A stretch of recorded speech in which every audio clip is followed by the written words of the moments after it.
Junior की vacancy तो आ गई, लेकिन इस वैकेंसी में क्वालिफिकेशन को लेकर के अभी भी उलझनें बनी हुई हैं, क्योंकि नोटिफिकेशन में ऐसा कहीं नहीं लिखा है कि आपको कॉम्बिनेशन चाहिए या नहीं चाहिए। सब लोग फॉर्म अप्लाई कर पा रहे हैं, हर एक विषय के लिए उसमें चूज कर पा रहे हैं। ऐसे में समस्या लगातार बनी हुई है। अभ्यर्थी चाह रहे हैं कि हम अभी कन्फर्म हो लें कि हम लोग भर सकते हैं या नहीं, क्योंकि हमारा कॉम्बिनेशन नहीं है। तो ऐसे में कुछ अभ्यर्थी पहुंच गए एससीईआरटी कार्यालय पर। उन्होंने सर्वेंद्र विक्रम सर से बात की और उस बात में क्या क्या बातें सामने आएंगी सुनेंगे तो आप आश्चर्य में पड़ जाएंगे, क्योंकि ये लोग वैकेंसी के नोटिफिकेशन में ऐसा कुछ लिखे नहीं है।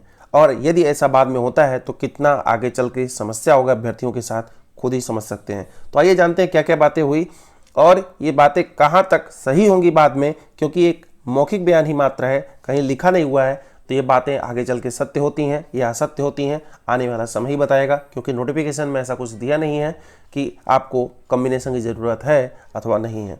तो जानते हैं कुछ बातों पर। सबसे पहली बात यह है, आप जान लीजिए कि फॉर्म भरने का जो आधार है वो स्नातक होगा, लेकिन इसमें यह ऑप्शन नहीं मांगा गया है कि आपको कौन सा विषय चुनना है। लेकिन ऐसा कहा जा रहा है कि जब OMR भरा जाएगा, यानी कि ऑफलाइन एग्जाम है, ऑनलाइन तो है नहीं, जब आप OMR भरेंगे तो उस समय आपको विषय चुनना होगा। जिस वर्ग से आप स्नातक हैं, यानी कि विज्ञान वर्ग से, वाणिज्य वर्ग से या आप कला वर्ग से हैं, जिस भी वर्ग से आपने स्नातक किया है वही विषय आपको भरने होंगे।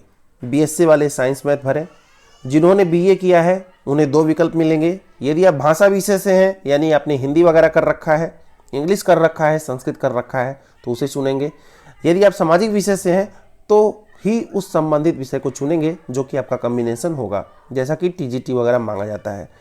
BCom के लिए आपके पास सामाजिक विज्ञान होना चाहिए। BTech वालों के लिए अभी कोई नोटिफिकेशन में ऐसा कुछ नहीं लिखा है जिसके कारण वो फॉर्म को भर पाएँ कि नहीं भर पाएँ, खुद ही कन्फ्यूज हैं। एक तरह से सभी कन्फ्यूज हैं, क्योंकि कुछ लिखा नहीं है। सब लोग ये सोच रहे हैं हम आसान से आसान ले लें और इस परीक्षा को जल्दी से निकाल दें, जैसा कि अप्रैल में एग्जाम होना है। साथ ही कहा गया है जिनका जूनियर सीटेड पास है जो लोग, और उनकी मार्कशीट तो अभी आई नहीं है, अभी तो रिजल्ट आया है, तो N/A लिख करके वे लोग फॉर्म को अप्लाई कर सकते हैं। जैसा कि कहीं भी अगर आपके पास कोई डिटेल उपलब्ध नहीं होता है तो N/A नॉट अवेलेबल लिख सकते हैं, और बाद में नोटरी लगा करके मार्कशीट काउंसलिंग के समय कोई दिक्कत नहीं है, काउंसलिंग हो जाएगी। सबसे बड़ी बात तो ये आती है नोट में, आप यहाँ साफ देख सकते हैं, यह एक पात्रता परीक्षा है। पात्रता परीक्षा सुन करके आप थोड़ा सा भड़केंगे। भड़कना क्या है, क्योंकि अभी तो टेट सीटेट है, यह खुद में एक पात्रता है, तो एक पात्रता परीक्षा और कहाँ से आ जाती है। अर्थात इसको समझना ऐसा है कि जिससे अच्छे नंबरों के साथ आपको पास करना है, इसके बाद जब विषयवार पदों को भरा जाएगा तब आगे की प्रक्रिया होगी। ऐसे आप समझ लीजिए इसको। पात्रता परीक्षा का मतलब ये समझिए, ये एग्जाम मात्र एक क्वालिफाइंग, जो कि मान लीजिए कट ऑफ इन्होंने 60-65 का लगाया हुआ है, इसको आप क्वालिफाई करेंगे। उसके बाद आपके नंबर जो है देखे जाएंगे, वो भी विषयवार नंबर देखे जाएंगे। क्या आपको नोटिफिकेशन में कहीं दिया है कि किस विषय के लिए कितने पद हैं? नहीं दिया है। क्या ऐसा कहीं दिया है किस विषय के लिए कितनी कट ऑफ जाएगी? ये भी नहीं दिया है। यानी कि अलग अलग विषय के लिए अलग अलग ये लोग कट ऑफ निर्धारित करेंगे। पहले ही अगर निर्धारित कर दिया है 60-65 का पासिंग मार्क, तो ये भी निर्धारित किया जा सकता था कि कौन कौन से सब्जेक्ट इसमें हैं, किन किन सब्जेक्ट के लिए कौन कौन से पोस्ट हैं, किन किन सब्जेक्ट के लिए कितने कितने पोस्ट हैं, और अलग अलग विषयवार भी ये लोग चाहते तो पहले ही नोटिफिकेशन में दे देते कि इतनी इतनी आपको क्वालिफाइंग करनी है, जैसा कि अन्य परीक्षाओं में हो जाता है। जैसे भी SI की भर्ती आई है, UPSI की, उसमें पहले ही बता दिया गया है आपको कितने कितने परसेंटेज हर एक पार्ट में आपको क्वालिफाई करने हैं। तो इस तरह इन्हें दिया जाना चाहिए। आगे चल के वैकेंसी को किस तरह फंसाएंगे अगर आगे बता देंगे तो विषयवार आगे पदों को ये भरवाएंगे, और आगे की प्रक्रिया तब होगी, और तब जाकर के आपको नंबर से छटना पड़ेगा। कुछ कुछ नंबरों से छटेंगे, क्योंकि आप समझ सकते हैं ऊँट के मुंह में जीरा वैकेंसी आई है, और चुना गया विषय आपके स्नातक से मैच होना चाहिए। बाद में ये लोग हल्ला करेंगे। तो जो लोग भी कॉम्बिनेशन वाले नहीं हैं वो लोग थोड़ा ध्यान से अपने फॉर्म को अप्लाई करें। ऐसा इस वीडियो से मकसद बिल्कुल नहीं समझें कि मेरा कॉम्बिनेशन नहीं है तो क्या हम नहीं भरें। तो ये मात्र एक कन्फ्यूजन है, क्योंकि नोटिफिकेशन में अगर ऐसा कहीं दिया होता तो आपको कन्फ्यूजन ही क्यों होती। तो ये लोग बाद में ऐसा बोल सकते हैं कि नोटिफिकेशन में मैंने नहीं दिया था, तो इसका मतलब नहीं है कि आपका कॉम्बिनेशन नहीं तो आपने क्यों भर दिया।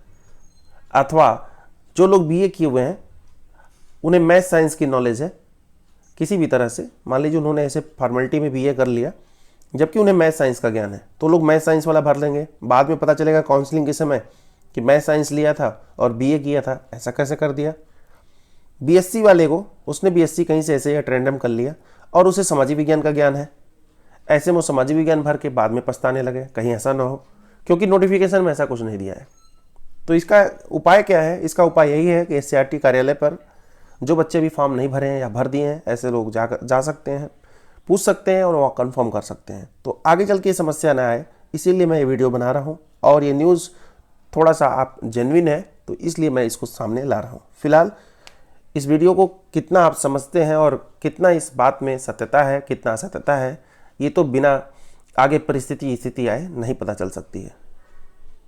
वहीं बेसिक शिक्षा विभाग ने 57 शिक्षकों को बर्खास्त कर दिया है।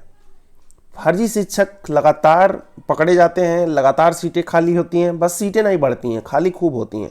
अम्बेडकर यूनिवर्सिटी में 2004-05 की फर्जी डिग्री हासिल करने वाले 57 शिक्षकों को बर्खास्त किया गया है। तो फर्जी शिक्षक लगातार भर्ती होते हैं, चाहे 69,000 की बात करें, 68,500 में गलत तरीके से इसमें प्रवेश करना, और उन्हीं के चलते जो अच्छे अभ्यर्थी हैं, जो पढ़ने में ठीक हैं, वो घर बैठे हुए हैं। 8,000 के आसपास सीटें जो हैं 69,000 शिक्षक भर्ती में जो मेरिटोरियस के थे, जो अच्छे नंबर वाले थे, वो घर बैठे हुए हैं। जो कम नंबर वाले थे आज ड्यूटी कर रहे हैं और पैसे ऐंठ रहे हैं सरकार से।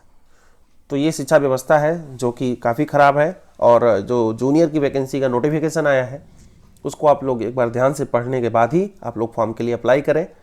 वेबसाइट का लिंक डिस्क्रिप्शन बॉक्स में, वहाँ से जाकर के भी आप ऑनलाइन रजिस्ट्रेशन कर सकते हैं, फॉर्म को अप्लाई कर सकते हैं। जैसे ही ऑनलाइन वाले पर टिक करेंगे आप यूपी एडेड जूनियर में जा करके, वेबसाइट का लिंक डिस्क्रिप्शन बॉक्स में, तुरंत ही आप उस रजिस्ट्रेशन वाले पेज पर पहुंच पाएंगे जहां से आपको रजिस्ट्रेशन करना होगा। फिलहाल सोच समझ करके, कई लोगों से पूछ करके ही फॉर्म को अप्लाई करें, क्योंकि कन्फ्यूजन तो आगे बना ही रहेगा, क्योंकि ये लोग कन्फ्यूजन डाले ही हैं नोटिफिकेशन में ऐसा। तो अभी के लिए बस इतना ही, धन्यवाद।